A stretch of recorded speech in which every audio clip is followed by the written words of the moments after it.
Hey guys, it's Matt for Riverdale, Season 2, Episode 6, Chapter 19, Death Proof, and I was definitely looking forward to this episode. I've really been enjoying this season so far, as you guys know, and this episode, I definitely did really enjoy. I don't think it was up to par with some of the other episodes we've had, but it still was a great episode. I still thought there were some really great moments here, particularly when it comes to Cheryl. This was definitely one of Cheryl's best episodes. We'll get into that a little bit later, but there were some things I definitely was just a little bit disappointed with in this episode in terms of how the season's going, but let's just get into this episode because I do want to talk about it.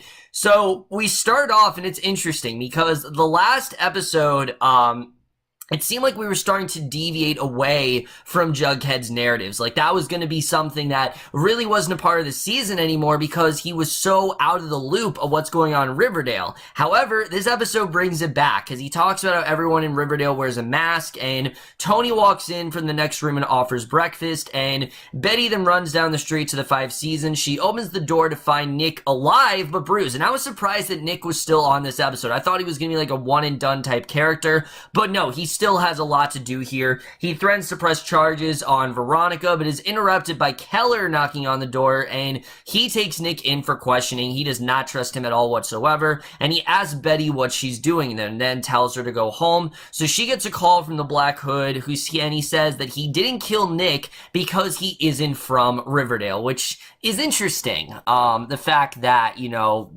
the only reason he didn't target him is because he's not from Riverdale, but he compliments her for suggesting Nick's name and says that now his real work can begin. So he hangs up and she gets a text from Archie. And basically, we then see Hermione and Hiram meet with Penelope about Cheryl's assault. And a large part of this episode does focus on the aftermath of that. How does Cheryl recover? How does she get over what happened to her? And Penelope says that she isn't pressing charges because nothing really happened with Cheryl. Again, reiterating that Penelope is probably the worst mother on this entire show, which is saying a lot because this show is riddled with really horrible parental figures, and Penelope is probably the worst out of all of them, not even caring that her daughter could have possibly been assaulted. And Cheryl and Veronica then listen in the other room. Cheryl argues that her mom is right and tries to brush off what happened. She's trying to act like it wasn't a big deal, but you can tell throughout this episode, this definitely did have a number on Cheryl, and this definitely did do something to her. And I like this because, as I said, I think Cheryl's been struggling to have an arc this season, and I like that she was very prominent in this episode. She had a lot of stuff to do, and they really did, take advantage of Madelaine Petsch's talents. Again, she's just fantastic in this role, and once again, she was great here. And Veronica says that Nick has tried to do the same with other girls, including herself, but Cheryl doesn't want to be part of the investigation, and she leaves. So, again, it just seems like she's kind of ignoring what's actually going on here. This was obviously a very severe situation, and she really is ignoring how serious this is. So, Tony and Jughead eat breakfast at Pop's. She suggests that Jughead isn't completely over Betty, and that she doesn't want to be his rebound. And it turns out she also reveals that she's bisexual. And the thing with this is I understand that obviously, the character was confirmed to be bisexual, and I like that they were bringing that to light, but why does that mean she can't be with Jughead? I mean, as far as I know, bisexual means you like both guys and girls, so that to me, it could have just been a conversation where, oh, I'm not into you in that way. Like, why did that need to be the answer? It didn't make a lot of sense. I didn't understand how her being bisexual meant that nothing's gonna happen between her and Jughead. It didn't make any sense. But Betty tells Archie that she's done with the Black Hood, and she reveals that Polly's gonna disappear from the farm for a while, so the Black Hood can't find her, because he still could track her down. Maybe he could find her in the farm, and they walk to Pop's, and they see Jughead with Tony. They both then get a call from their parents, and Alice is hosting an intervention for the kids after the Jingle Jangle party, and Veronica blames Nick for both the Jingle Jangle and Cheryl's assault, that he's the one who had the Jingle Jangle, and Keller says that none of the kids are viable witnesses for either event. So there's just not enough evidence there, unfortunately. So Mayor McCoy gets angry that Josie took the drugs and vows to clean up the South Side because of it, thinking that the serpents are once again the cause of this, which we know that's not the case. We know, yes, they are heavily involved with the Jingle Jangle, but that's not where Nick got the Jingle Jangle from. He had it. And Jughead shows Mr. Phillips his issue for the red and black, and Mr. Phillips confronts him about his initiation into the serpents, but Jughead is distracted by a text from Archie. So he's clearly, his mind is on other things, and Archie finds Jughead in the hallway and reveals that Mayor McCoy is going to raid the high school. And suddenly, Keller and Mayor McCoy barge in. Archie then runs Jughead outside, but Jughead hesitates when he sees Tony being arrested, and obviously, he doesn't want anything to do with that. So Veronica then tells Kevin about Nick's attempt to assault her. He suggests that she tell someone, but she says that Hiram would retaliate against Nick too badly. And yeah, we've already seen what Hiram's reaction was with Archie. He didn't want Archie and Veronica together anymore. So, that was someone who didn't do anything to Veronica. There's no telling how he could react to someone who did actually do something to Veronica. Well, Nick didn't do anything to Veronica per se, but he definitely did do something, and we see Betty approaches both of them, but they just outright ignore her. They really want nothing to do with Betty at this point, and this scene I really enjoyed. It shows the impact that the Black Hood has really had on Betty. Again, she doesn't want to get rid of her friends, but she basically has to protect them, and it's really sad, because she then gets a phone call from the Black Hood. He says that things will be way worse if Betty doesn't help him, and he suggests they go after who is making Jingle Jangle, which is the Sugar Man, and it turns out that Clifford Blossom used to be the Sugar Man's supplier, and he says that someone else will die if Betty doesn't help out. So basically, she has no choice but to go after the Sugar Man here. So Jughead freaks out about the arrest at Southside High. He says that the ghoulies are the ones dealing the Jingle Jangle, but that he can't tell Mayor McCoy, and Archie then apologized for how he and Betty treated her, but Jughead gets a call from Tallboy and leaves, and Betty then arrives at Cheryl. She asks about the Sugar Man, which Cheryl remembers as a childhood fable.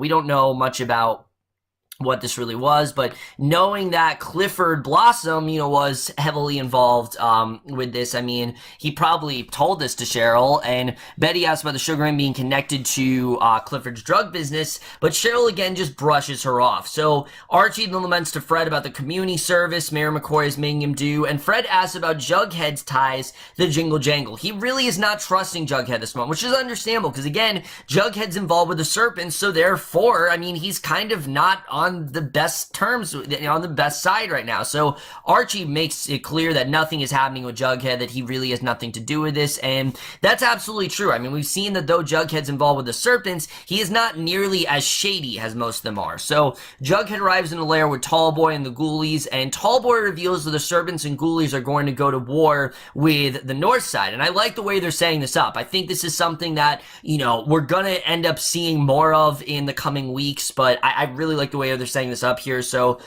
Cheryl looks at mementos from her and Jason's childhood, and she pulls out a childhood drawing of the two of them, as well as the Sugar Man, and Betty approaches Keller at Pops. She asks him about the Sugar Man, and Keller reveals that that was one of Clifford's aliases, it turns out. So Keller has no clue who could be supplying Jingle Jangle now, because the Sugar Man is definitely still out there. So, he knew that this was definitely Clifford's alias, but he didn't know that Jingle Jangle is still out there. So Veronica overhears the conversation, and we get this scene that to me just felt way too early to happen, because Veronica overhears it. She confronts Bay what happened at the party, and Bay tells Veronica what's happened with the Black Hood and apologizes, which basically gets these two back on good terms with each other. And I understand that, the timing was very quick, but I felt that this was a little bit too rushed. I kind of wanted to see a couple episodes of these two being very distant, just so we can see the impact that this has on Betty. And I understand that, we don't want Bay to lose everything, but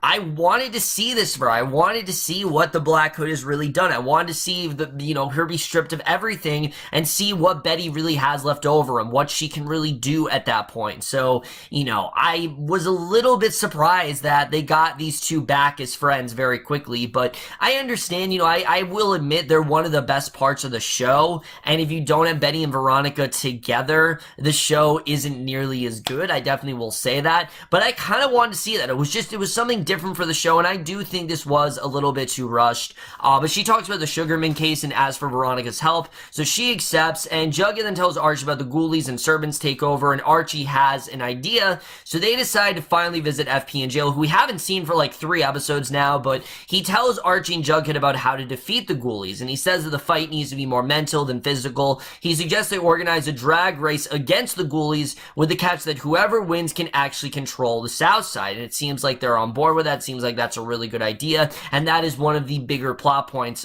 towards this episode.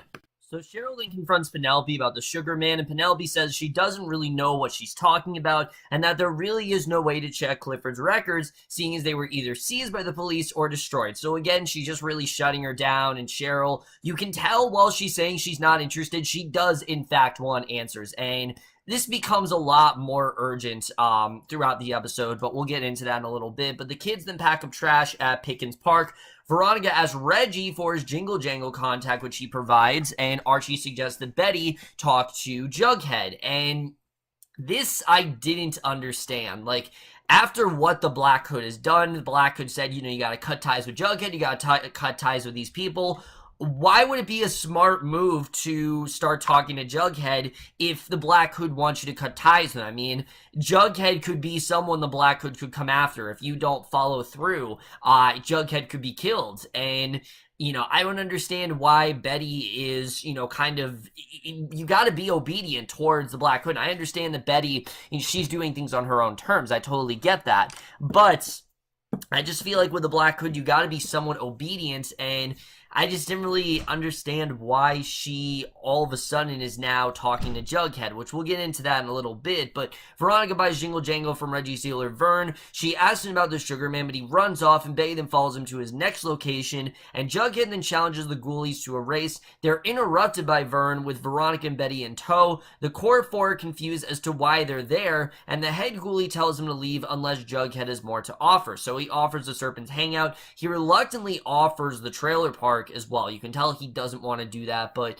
he doesn't really have much of a choice. He doesn't really have anything else to give up, so you see that he has to give up the trailer park here, and Cheryl then runs into Nick at Pop's. Probably the worst time this could have happened. She confronts him about the assault, but he denies that any of it ever happened, and she says that she is in fact pressing charges, but Nick says that Penelope's arrangement counteracts that, and he leaves. So he feels like he's got this beat, like there's no way that, he's not going to get out of this, and, Cheryl is not convinced. Cheryl still feels like she's got a way to, get justice, because, he did roofie her. We saw very clearly he roofied her with the intention of raping her. So, it really is bullshit what Nick is doing. But Betty and Jughead then fix Reggie's car. The two of them confront each other about what happened. And again, I didn't understand this scene. I don't understand why Betty and Jughead are on speaking terms all of a sudden. I thought these two were trying to distance themselves from each other. But Betty apologized for breaking up with Jughead, says the breakup was out of his own protection.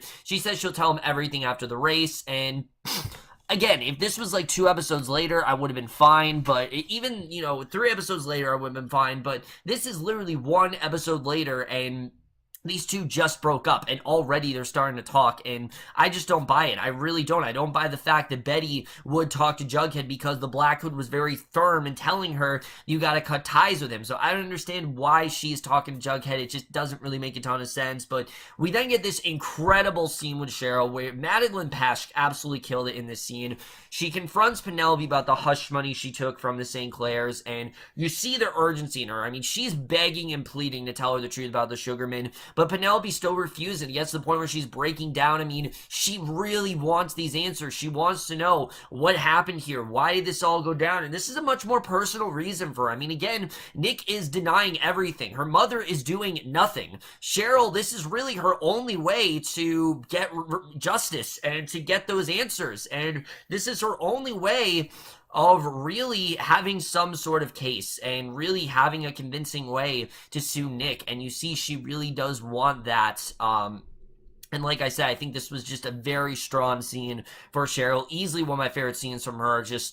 She really did kill it here. But so Veronica and Archie then cuddle in bed. She asks him not to go to the street race, but he says that he has a plan. So Veronica then gets a call from Cheryl, and she confronts her parents about the deal with the St. Clairs, and she reveals the truth about Nick's attempted assault on her, and we see her parents probably at their most terrifying yet, where they both get really upset. Hermione vows they won't take any money from the St. Clairs, and Hiram, he's got a look in his face like he's ready to kill this kid. Like, I honestly thought Hiram was going to kill him. I really thought this was going to happen here, but everyone gathers the drag race. Betty tells Jughead that she still loves him, and again, I don't understand this. Like, why would you do this?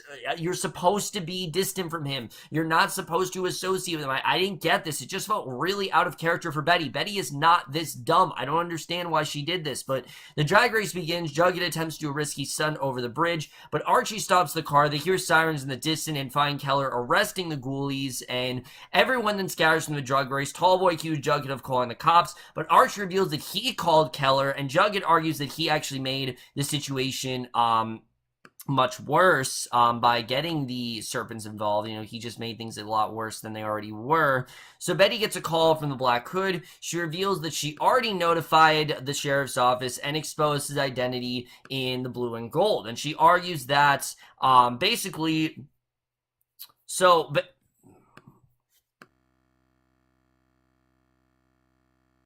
But finally, we then see Penelope. She tells Cheryl the truth about the Sugarman. She says the position of the Sugarman has been held by many people, that Clifford took Jason to meet the current Sugarman, and Cheryl hands her the St. Clair's check, but Penelope throws it into the fire, and Cheryl then asks Penelope who the current Sugarman is. Again, she's very adamant on finding that out. So Betty and Veronica get a call from Cheryl. She tells her who the Sugarman is. Betty debates whether or not to give the Black Hood his name, and she gets a call from the Black Hood, and she reveals she already notified the sheriff's office, exposed identity in the blue and gold. She argues that it's still accomplished what the Black Hood wants without murder. She vows to find the Black Hood, and he hangs up. So again, it seems like she's doing things on her terms, and she's working in her own way, and again, it just makes me feel like the Black Hood has to be Betty's brother, because why else would he be giving in to her? Why else would he be listening to her? I think it has to be someone who is related to Betty. So Tony tells Jughead what the servants think of the drag race. Suddenly, officers march through Southside High with the Sugarman, who it turns out to be Mr. Phillips. And Fred talks to Archie of Mr. Phillips' arrest.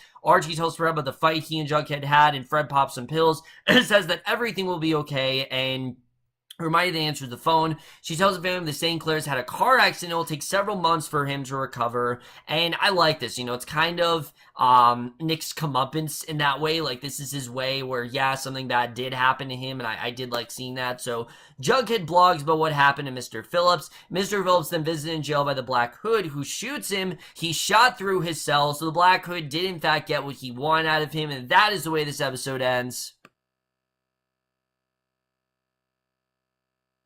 So, like I said, guys, I still really did enjoy this episode. One of the things that I definitely want to talk about is the Black Hood, because right now I'm very interested in really what's going on here. At first, it seemed like the Black Hood was kind of giving in to Betty. Like, okay, you know, if you want this, then I'll do that, but you have to do it on my terms.